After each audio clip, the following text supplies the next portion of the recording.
Good Hello. afternoon. Welcome to Trail Talk. We are really glad you could join us today. We're here in our classroom studio. Well lit. Well lit, yes. We won't We're still carry on writing, about still the writing on our new lives. life. Yeah, you know. we love them. But anyway, I'm Edie, And I'm Mary. and we are live from the Chisholm Trail Heritage Center here in Duncan, Oklahoma. And we are talking about the thing that's nearest and dearest to our heart. Money. Well, close. Okay. The Chisholm Trail. That's But yes. we follow the money That's a what little I was- bit. you know, Yeah, right, yeah, yeah. that's true. That was a good little lead into that, Mary. Thanks. We're gonna talk about the money part of the Chisholm Trail, but first, this is a great intro slide. This is one that we use for our education program, especially when we have Texas schools here. But the who, what, when, where, and why It all came about. of the cattle drive. Right. So the who, well, if we go back in history a little bit, prior to the Chisholm Trail and those cattle drives that we more really, here in Oklahoma. right, that we really focus on, back in the 1850s, there were cattle drives. Now, these were kind of a short-lived, it was a short-lived Yeah, it wasn't as- time for Yeah, cattle right. drives, but they were going from Texas, typically San Antonio or Fredericksburg, out to California. Now, 1849 was when they discovered gold in California, so there was this big influx of people. In fact, I read that in 1850, the population of California went from 1,000 to 100,000 people. Just a slight. Yeah, just slight a little increase, you know. uptick there in Yeah. population, but that made them, California, eligible to become a state at that point.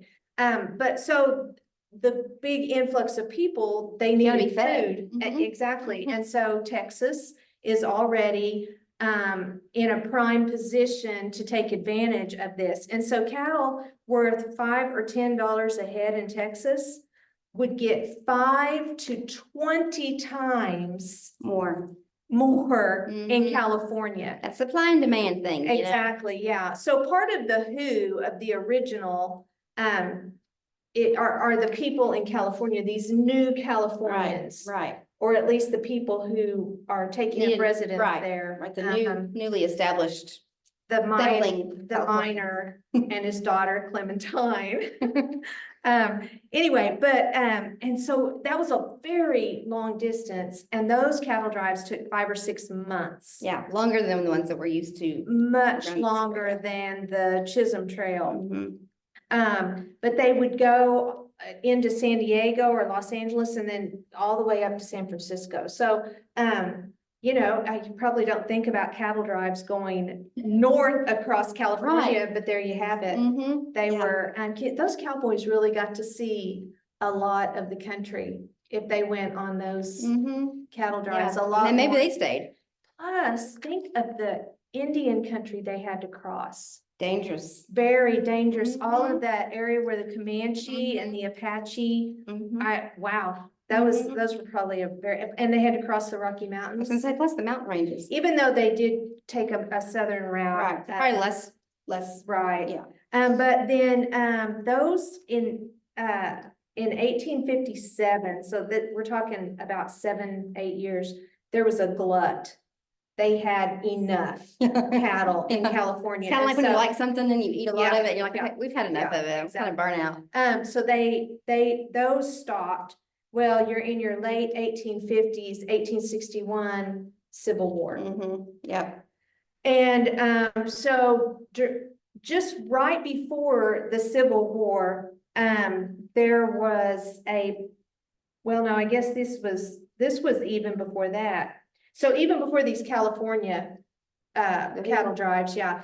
If you go back, there was a short period of time where Texas ranchers would take cattle over to New Orleans, the New Orleans area. Mhm. There was a Kind of more need, and east. that was a even smaller period of time. But that was all about, again, the Texas cattle people being Mhm. able to take advantage of this need for food. They were beefing up okay, I really didn't Nope. mean to say that, beefing up the food supply, but that's what they were doing. Literally. Doing that, yeah. But before the Civil War also, the Texas ranchers were responsible for providing food for the Native Americans who had been moved to the reservations in Indian Territory. And you know, we've talked about that a few times before, and how even during the days of the regular cattle drives, the Native Americans in movies and that sort of thing, they're often portrayed as attacking, you know, the cattle drives. Right, And they're waiting, right. they're waiting in the ambush. Yes, exactly. But in reality, they were hungry. And so when they required a cattle drive to share some of the steers with them, Mhm. they were just trying to feed their families. And so They didn't request or ask, I mean, they didn't. no, they didn't ask for an overabundance more Mhm. than they needed.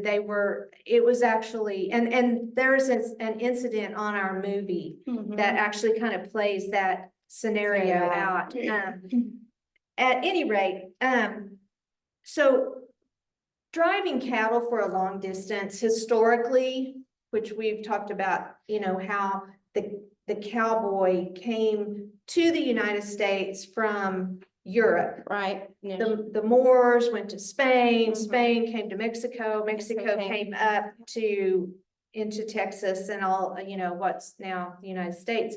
But driving cattle a long distance was something that they were familiar with. And so the idea for that was brought to the States through Mexico, the Spaniards. And so you know, driving cattle then from these ranches to these locations around that needed food. Right, food source.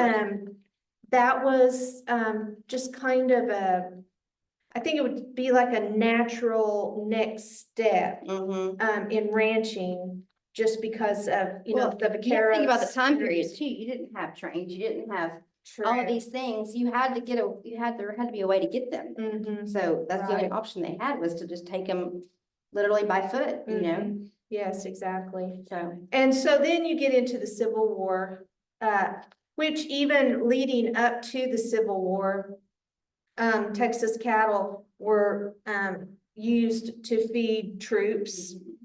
And then once the war started, that whole supply chain cut off. yeah, it came to a screeching halt. And so, you know, the Texas ranchers left home and they fought Texas. That this is very important in following the money. Yeah. I'm gonna jump to this Okay. screen. This is talking, kind of showing you All a of those map of cattle all of the different cattle trails. But Texas, right here, you can see really the main source for almost Where they're all kind of all starting from. of these cattle drives. They were a part of the Confederacy or the South. And so after the war was over, 1865, they come back to their ranches and they realized their cattle herds have not been managed while they were gone. I'm sure the wives and children were just surviving. Did the best they could, but that was probably not their top priority. Right, at I the mean, time. you know, there were a few battles fought in Oklahoma, Arkansas, like around here, but there weren't really a number of Civil War battles happening in Texas. But, you know, they were People still fought through without, everything else. yeah, they were still without, you know, all the men were all Gone. fighting. So, they come back, their herds are, kind of overgrown. And then down here in South Texas, that's where the longhorn cattle that were brought from Mexico have really Kind of just congregated, congregated. yeah. They've got themselves a nice little grazing land down here. And just the when the ranchers first came back, there was a roughly 250,000 more cattle in Texas than what they needed, just This is at at that that time. particular Mhm. time. And this was before, you know, these cattle drives really started. Mhm. But here's the problem. The people who lived in Texas only had Confederate money. Which was kind of, Yeah, that was a bummer because after 1865, What are you it was gonna do with worth it? nothing. Yeah, what are you gonna do with it? Go build a fire with that stuff. So, there were businessmen who, you know, entrepreneurs, have a way of thinking and. how we right? gonna- Joseph yeah. McCoy and, oh, what's the guy's name that got the railroad? I will think of his name. Anyway, these men saw the potential. They didn't see this surge of cattle as a problem. Right. They saw it as an opportunity, Mhm. which is Make a buck.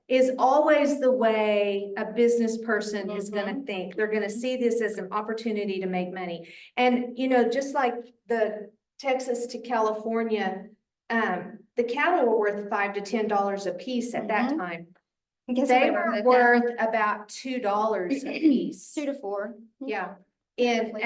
following the Civil War. So, you know, that it didn't seem like, that seemed like a problem too. Right. That's not much value. Where are we gonna make more money for this? Exactly. So, these businessmen, they worked together, they worked with the railroads, and they worked the armor, family, armor, like meats. Like Like- ARMOUR. Yeah, armor potted meat, that's all I can think of. Like Brian Wheat. Yeah.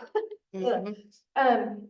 Anyway, they're, up here in Chicago, and, they, have, started this meat packing company. And so everybody's kind of starting to think, how are we gonna get the cattle up there? What are we gonna do?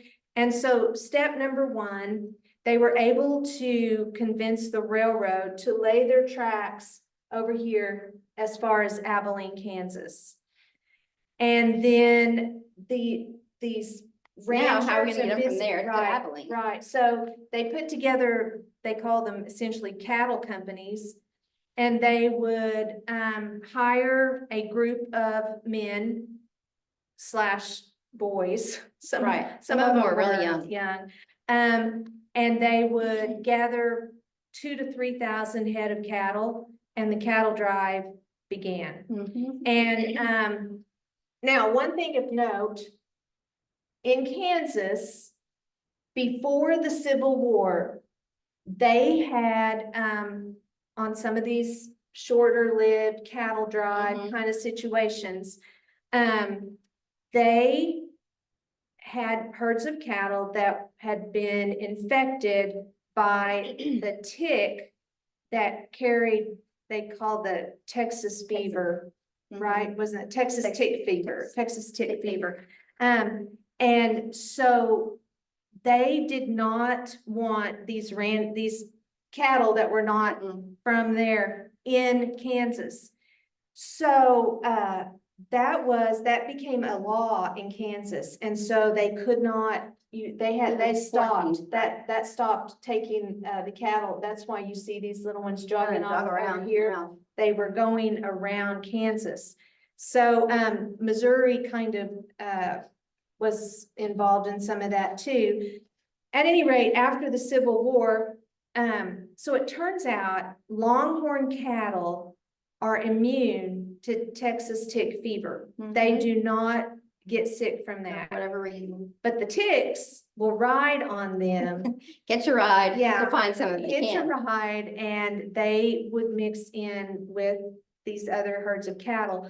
But somehow they, I guess, you know, the whole nation took a financial hit with the Civil War. Mhm. I mean, nobody was great Nobody was- after that.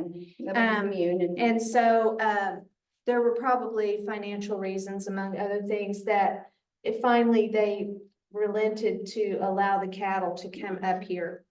Quarantining or whatever. Right, might yes, have to be done. yes, that was one practice that they began to implement, was they would quarantine the entire herd of cattle for 2 weeks maybe to make sure none of them were sick. I mean, if it was a whole herd of longhorns, maybe they were inspecting them for ticks or they would Clearing them, make mix. sure they didn't have anything on them. Right. And anyway, so they would eventually, they allowed them to go to Abilene.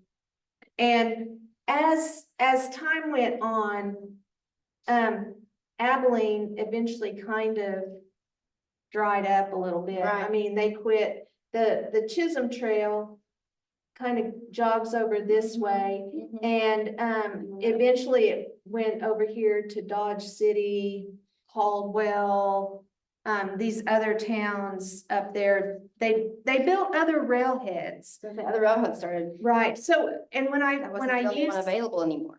yes, when I talk about a railhead, I'm talking about a rail stop that has a really big They could head handle the influx And- of the cattle. and a way to, a chute to load the cattle into the cattle cars. You know, that wasn't at every single train Yeah, you stop. can't go to like a human, like. Right, Train stop, yeah, Depot. just a depot and expect to take 1,000 head of cattle and right. get them. And where so need to they built more and more railheads and continued, you know, because all of this also was a part of westward go. expansion across the United States. I love how all of history ends up knitting itself together and one thing One little kind of. thread kind it- of comes back to the others. Exactly. Anyway, so the cattle that were $2 a head in Texas, well, they might sell for 40, 50, or $60 a head, That's just one cow. just one. So they were making a ton of money. And the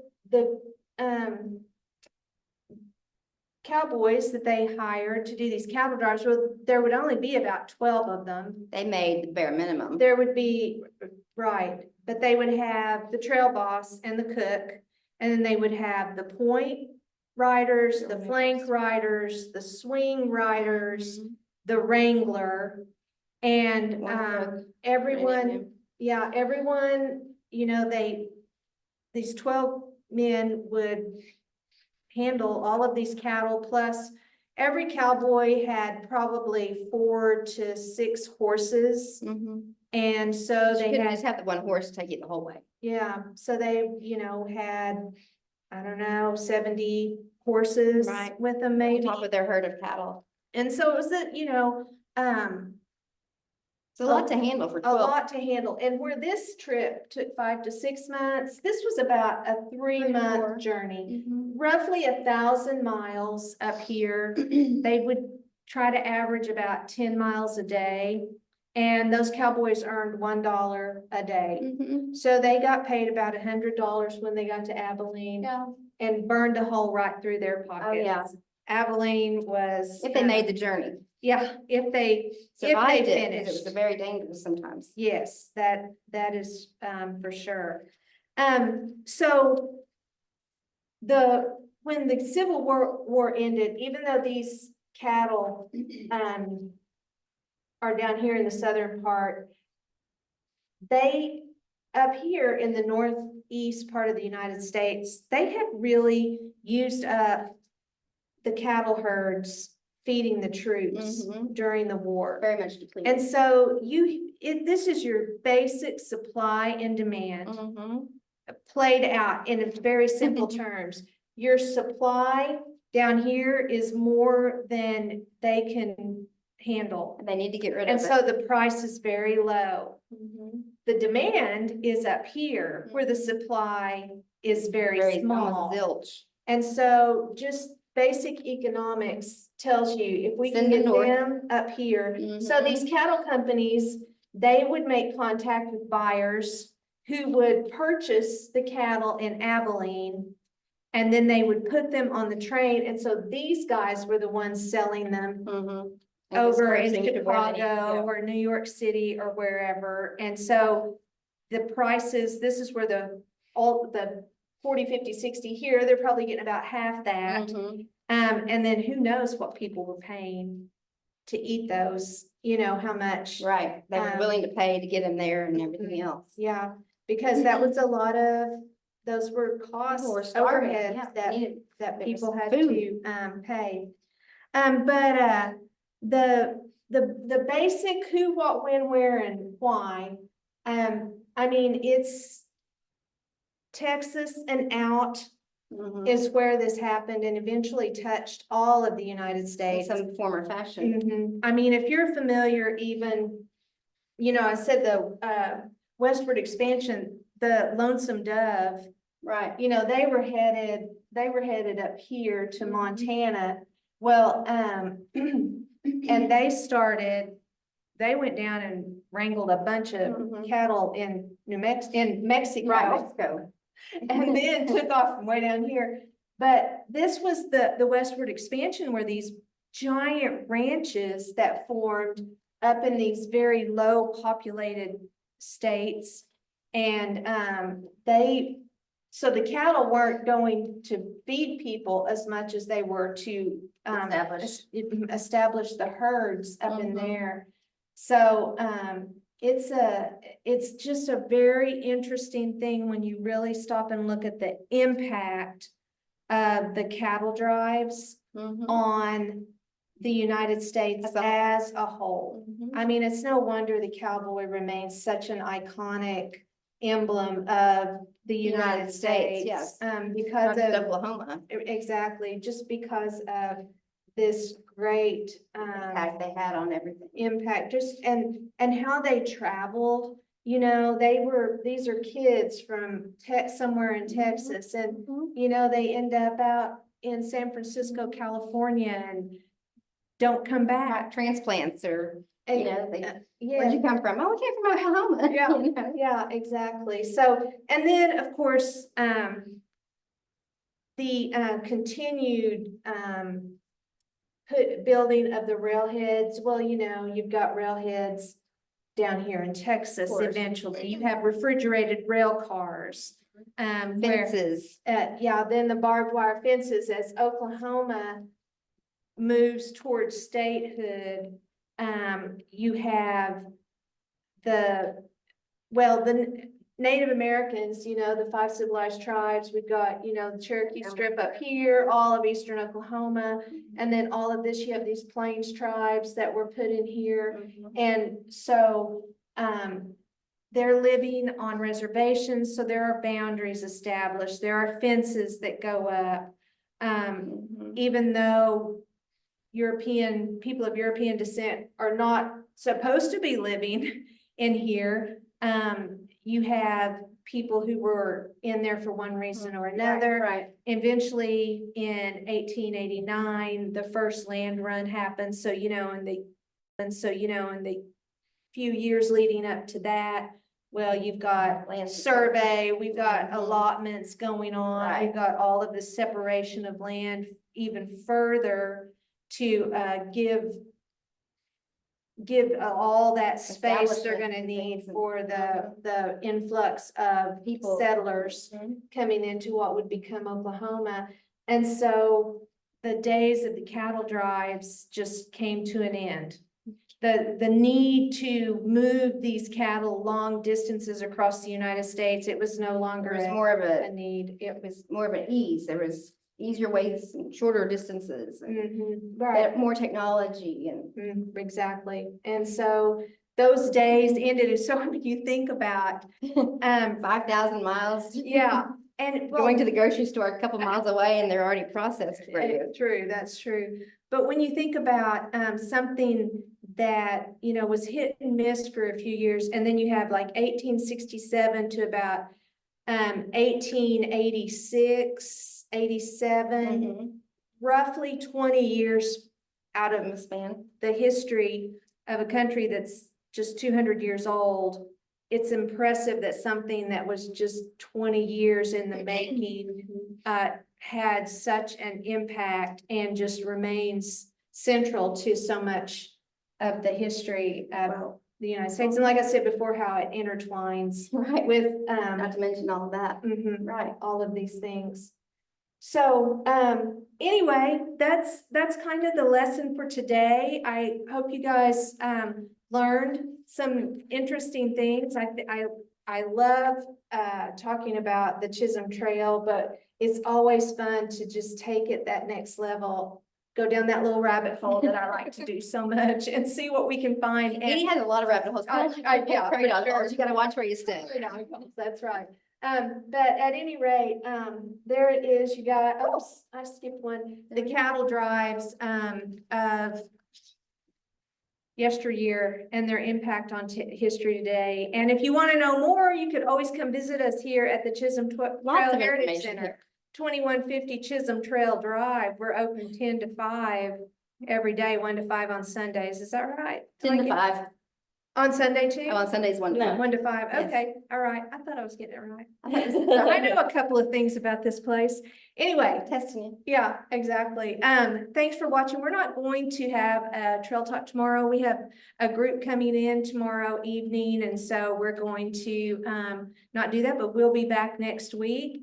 And I just want to give a shout out to our friend Ray, who stopped by to be a live guest here. Our studio audience. Yeah, our studio audience for Trail Talk today. That's always fun to have someone here.